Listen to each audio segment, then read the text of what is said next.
¿Cómo están? Hoy vamos a hablar de la reforma universitaria, un tema muy importante, que un acontecimiento que significativamente marcó el modelo universitario argentino y latinoamericano, que desgraciadamente no se explica mucho en los ámbitos universitarios, en los medios de comunicación, y que nosotros vamos a tratar de introducirlos en el tema.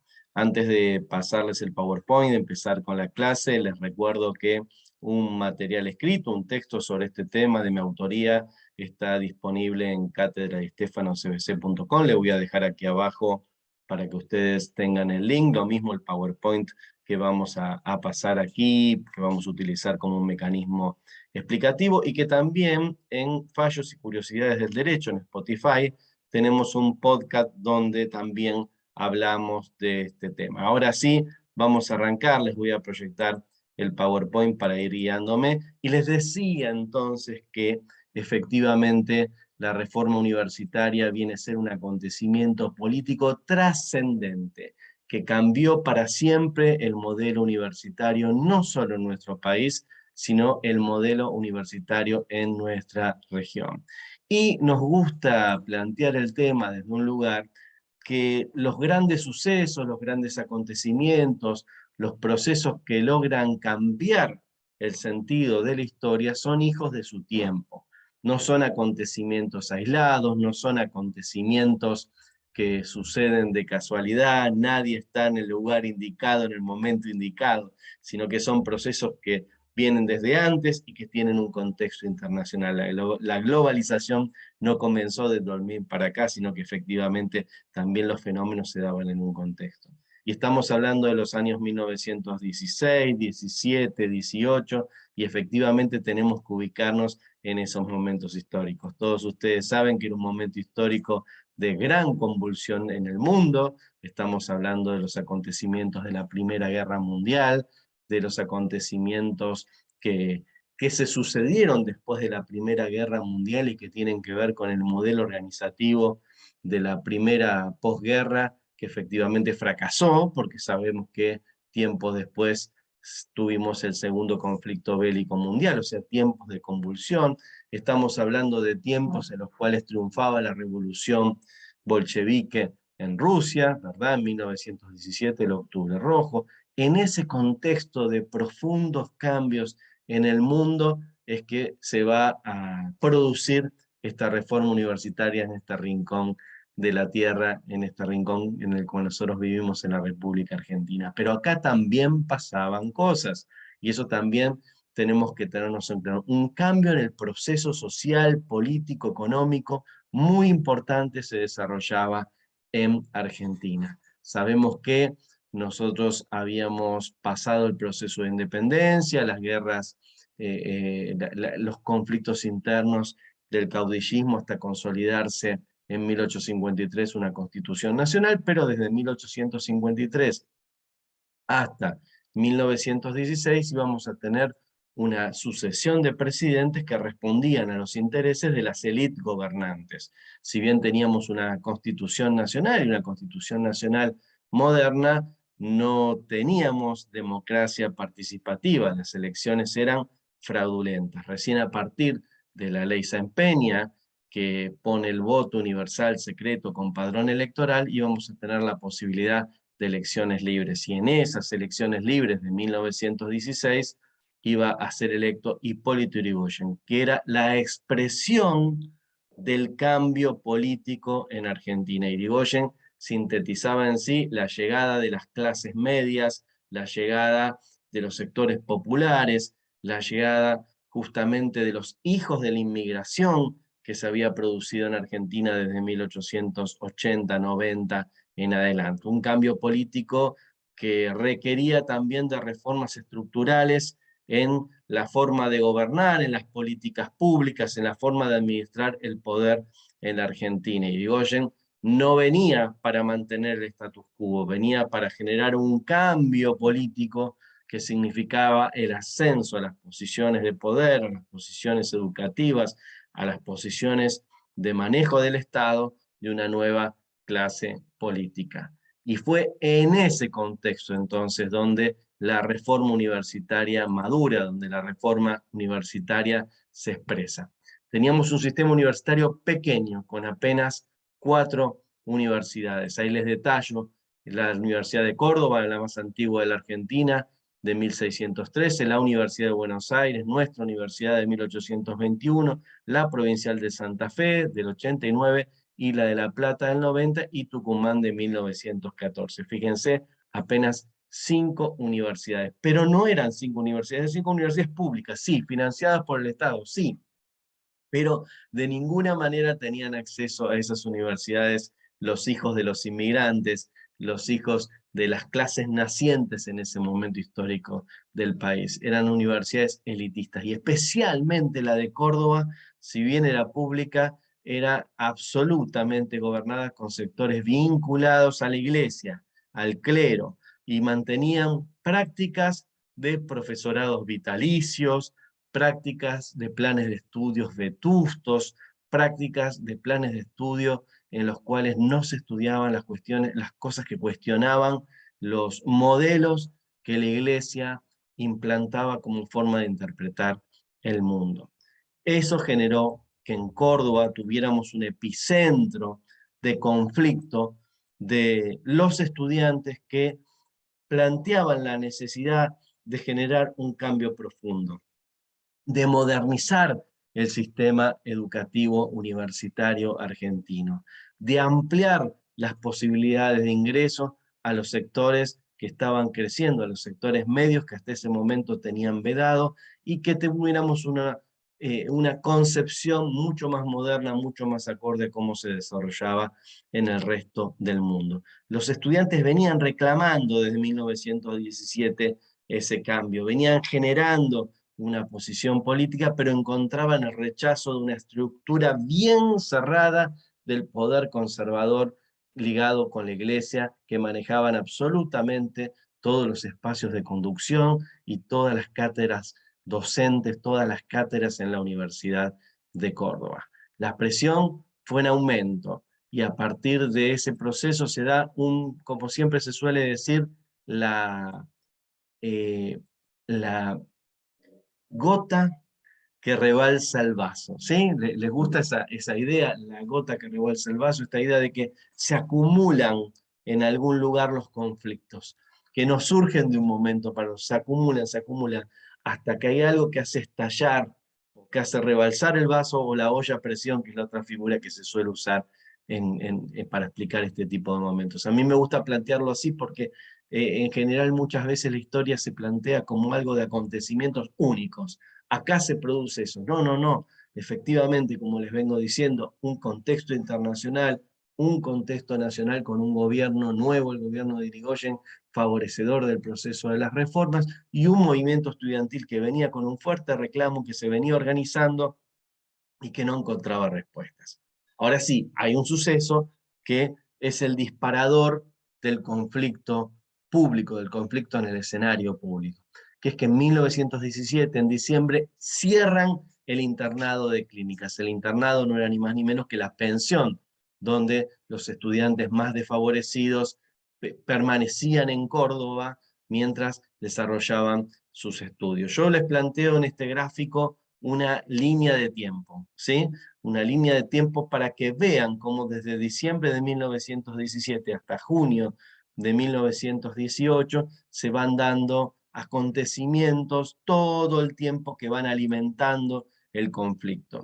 Entonces, en marzo de 1918 se declaró la huelga general estudiantil. Frente a los reclamos que no respondía el gobierno de la Universidad Cordobesa, se desarrolla una huelga de 48 horas. Se toma la universidad.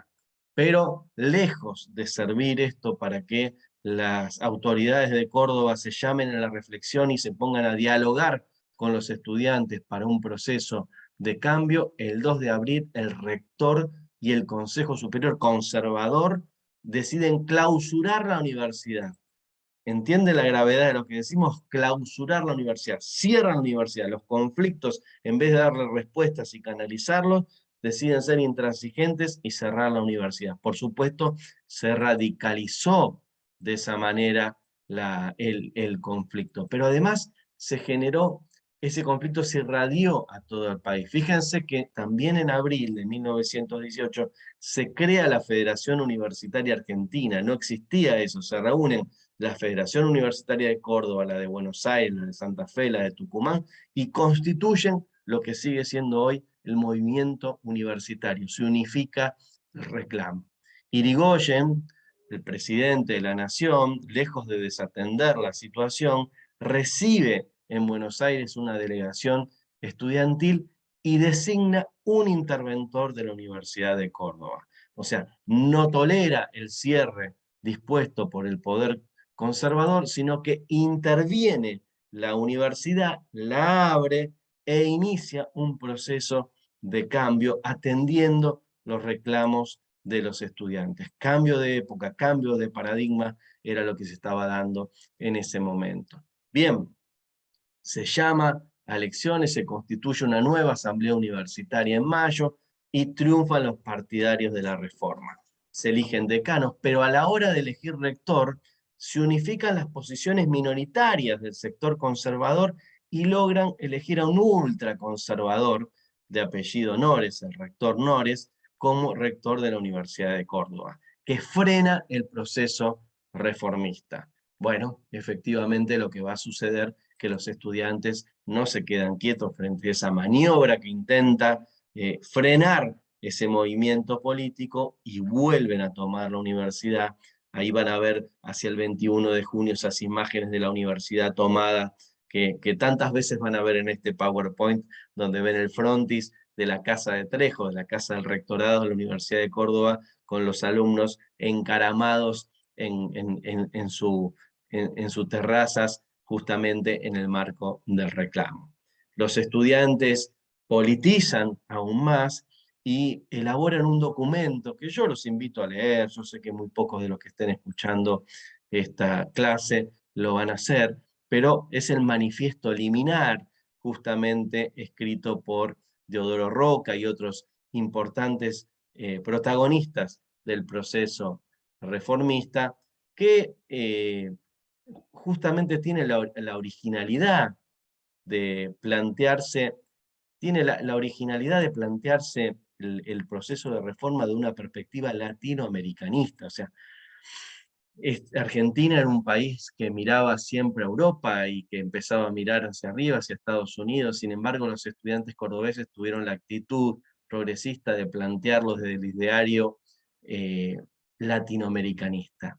Se produce el triunfo de la reforma, porque se vuelve a intervenir la universidad, vuelve Hipólito Yrigoyen a generar esa intervención, efectivamente avanza en el ideario reformista, justamente a la reorganización de la universidad, generar cambios en las cátedras, el acceso a la universidad de los sectores populares.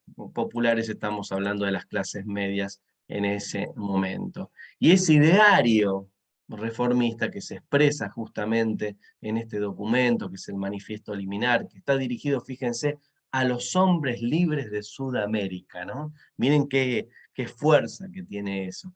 Y plantea, por ejemplo, desde hoy contamos para el país una vergüenza menos y una libertad más. Los dolores que nos quedan son las libertades que nos faltan. Estamos viviendo una hora americana, un discurso político renovado, reformista, que efectivamente toma este cambio universitario y lo proyecta hacia América Latina. Quiero dejarles sobre el final dos cosas. La primera, las principales ideas para que les queden fuertemente, las ideas fuerzas del reformismo. Cogobierno estudiantil, o sea, la participación de los estudiantes en el gobierno universitario, en la toma de decisiones de la política académica de las universidades. Y, como veremos en otro video, ese cogobierno sigue siendo la marca del modelo universitario argentino aún hoy. La autonomía universitaria, la autonomía frente al poder político, que las decisiones las tomen los y las universitarias, las decisiones que tienen que ver con lo académico, que tienen que ver con lo administrativo, que tienen que ver con lo económico, que tienen que ver con lo financiero, y que le permiten a una universidad pública y estatal tener autonomía del poder de turno. La docencia libre, porque queremos escuchar todas las voces, que eso justamente se concatena con la idea de la libertad de cátedra. Nosotros necesitamos escuchar todas las voces. En la universidad pública queremos ver todas las miradas que existen, todas las ideologías tienen que convivir, porque eso es la universidad, la multiplicidad de opiniones, de orientaciones, de pensamientos, de perspectivas filosóficas. Una universidad es una universidad potente en la medida que sea una universidad crítica y una universidad que posea todas las miradas para poder analizar cualquier cuestión de cualquier tipo que se trate. Los concursos con jurado con participación estudiantil, concursos para que los profesores sean los mejores y no los amigos del poder. La investigación como función de la universidad. Efectivamente, la universidad tiene que ser una usina de ideas para resolver los grandes problemas que tiene nuestra sociedad. Y la extensión universitaria y el compromiso con la sociedad.